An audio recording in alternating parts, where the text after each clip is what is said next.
pessoal, a gente está aqui na Livraria Cultura, no Shopping Bourbon, para o nosso bate-papo sobre storytelling, negócios e comunicação.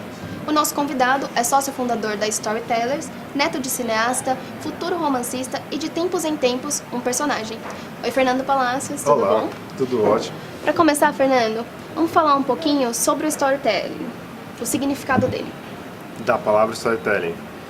A primeira coisa para entender, assim, quando a gente está falando de storytelling, até assim, o nome é um meio rebuscado, esse storytelling, as pessoas se confundem, tudo é normal. Mas o brasileiro ele gosta mesmo de importar muito, e nesse caso específico tem uma razão. O storytelling é feito de duas palavras, né? O story e o telling. E isso até em termos de pensamento, de processo, faz diferença. O story é todo aquele pensamento mais abstrato. Então quando eu falo, por exemplo, 1001 Noites, você tem uma ideia de 1001 Noites na sua cabeça. Isso é story, é a história que está na sua cabeça, é diferente do que está na minha, que é diferente do que está nas pessoas aqui. Cada pessoa vai ter uma história diferente na cabeça. Isso vai valer para o Senhor dos Anéis, vai valer para qualquer história. E o telling é na hora que isso é expresso em alguma coisa. Então é na hora que você vai dar a sua versão da história. Também cada um vai falar de uma forma. Exatamente. Então uma mesma história pode ter vários tellings diferentes. Você pode ter o Drácula. Então o Drácula foi lá e teve várias versões. O Batman. Teve um Batman que é uma versão, tem um outro Batman. A história é a mesma, só que cada vez ele vai tendo um telling diferente. Ele é contado em um momento diferente, ou um recorte diferente, ou um ângulo diferente. E a gente pode usar o storytelling só em ações pontuais? Pode, mas o ideal é assim, uma ação pontual você vai acabar usando muito mais técnica até de narrativa do telling do que do story. Porque o telling é como é que eu vou contar bem uma história. Eu tenho uma história boa, como é que eu conto bem? E o story é eu tenho uma história, como é que eu faço a história ficar boa? Como é que eu melhoro ela? Quais são os melhores momentos que eu vou pegar? E quando você vai fazer uma coisa muito pontual, normalmente você vai usar mais o telling do que o story. Então assim, eu já tenho uma história, eu quero só contar bem. Você pode, por exemplo, eu vou fazer só um anúncio, e aí você faz 30 segundos de uma historinha. Aí, quando você vai fazer a continuação da campanha, por que eu não resgato aquela história que eu já tinha criado e não faço uma continuação? Você vai ver que o começo é sempre muito mais difícil, porque o storytelling ele é a última parte de um processo. Vamos supor que você vai fazer um plano de negócio que quer apresentar com o storytelling, né, para o investidor.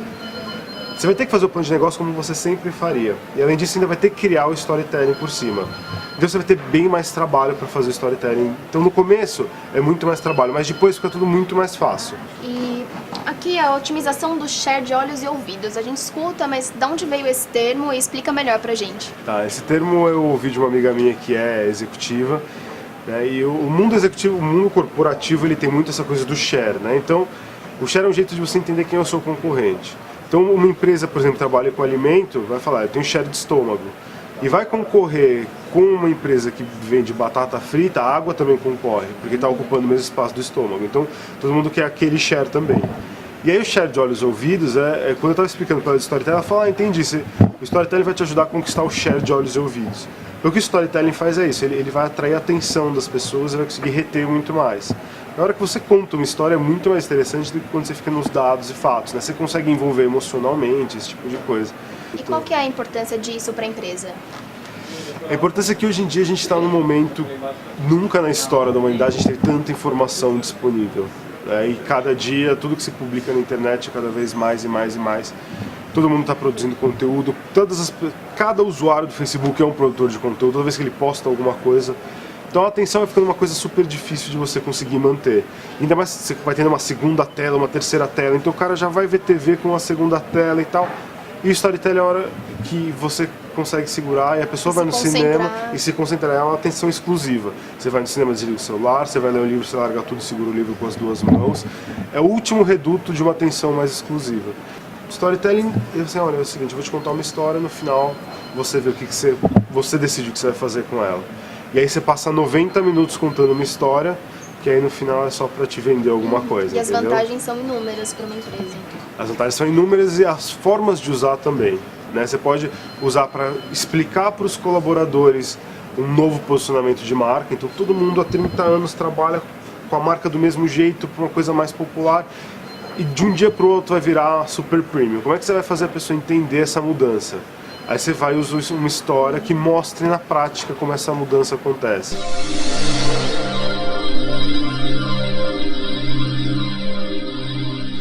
Fernando, na comunicação, quais são as piores falhas encontradas nas histórias que as empresas contam? A maior falha de todas é você achar que você pode só contar uma historinha. É tipo, vamos lá contar uma historinha e tal. Quando você vai fazer uma história, você vai estar concorrendo com qualquer história. Você vai estar concorrendo com a história da Pixar, da Disney. A pessoa vai colocar no mesmo patamar, ela vai falar se é café com leite porque é corporativo. Outros erros são você achar que é só você colocar um personagem, tipo um mascote. Vou lá, eu coloco um mascote, isso vai contar a história. É bem mais complexo do que isso, você tem que construir realmente a história. Esse ano a Ideia começou a produzir conteúdo em diversas mídias, como webinar e vídeo. Isso pode ser considerado uma forma de storytelling? É mais uma forma de transmídia do que storytelling, né? Quando você começa a ir fragmentando e tentando pegar as pessoas em lugares diferentes, você vai entrar mais no território do transmídia. Mas não é storytelling, porque storytelling tem que, por exemplo, ter personagem. Tem que ter personagens que são recorrentes, personagens que vão continuar e que você vai conhecendo mais sobre eles. Você não está tentando contar uma história exatamente, você está falando diretamente do conteúdo. Esses erros, eles valem também para as pequenas e médias empresas? Vale, na verdade, para todo mundo, tá? Mesmo as grandes agências no mundo inteiro também cometem isso.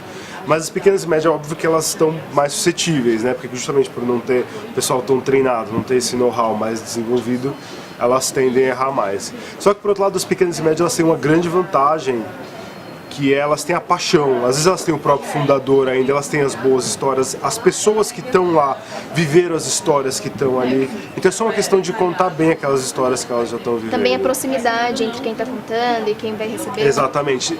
Você tem é menos industrial, então a história ainda é mais verdadeira, ainda tem mais raiz ali. Ela tem mesmo que não seja uma grande história épica, ela tem uma verdade muito grande. E para o storytelling o que importa é a verdade, mais do que qualquer coisa, essa verdade humana por trás. Fernando, conta agora pra gente uma história muito boa contada por alguma empresa. Até assim, pensando em pequenas e médias, tá? Apesar de que é óbvio que não é uma pequena, mas trabalha como uma pequena, é o Peru. O Peru é uma marca, né? Como qualquer país é uma marca, como qualquer cidade é uma marca. E o Peru fez uma história muito legal. Eles fizeram um vídeo de uns 2, 3 minutos.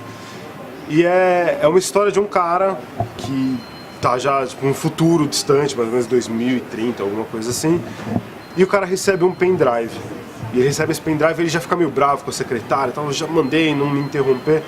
Quando ele fala, não, mas quem mandou esse pendrive foi o senhor mesmo. E ele tinha mandado no passado, ele tinha mandado nos dias de hoje.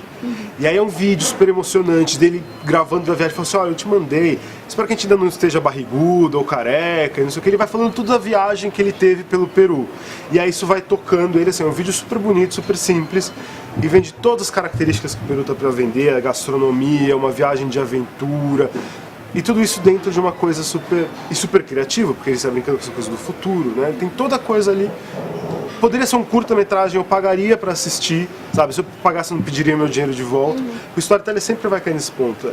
Você quer saber se é storytelling ou não? Você pergunta, você pagaria para assistir isso? Se você pagaria para ler e assistir e não pedisse dinheiro de volta, você pode considerar que é um bom Essa história, no caso, ela continua? Então, ainda não continua, por isso que é uma ação direta. Mas eles podem continuar, porque o personagem é bom, a história é boa, daria para fazer uma continuação. Então, obrigada, Fernando, obrigada a vocês também e até a próxima. Continuem acessando Ideia de Marketing aqui no canal e também no blog. Eu acho que muito mais que o tema da história é como ela é contada. Às vezes um tema bastante simples, corriqueiro, sei lá, se é contado de uma maneira que entretém, que prende, fica muito mais interessante do que uma coisa muito cabulosa, mas que é mal contada.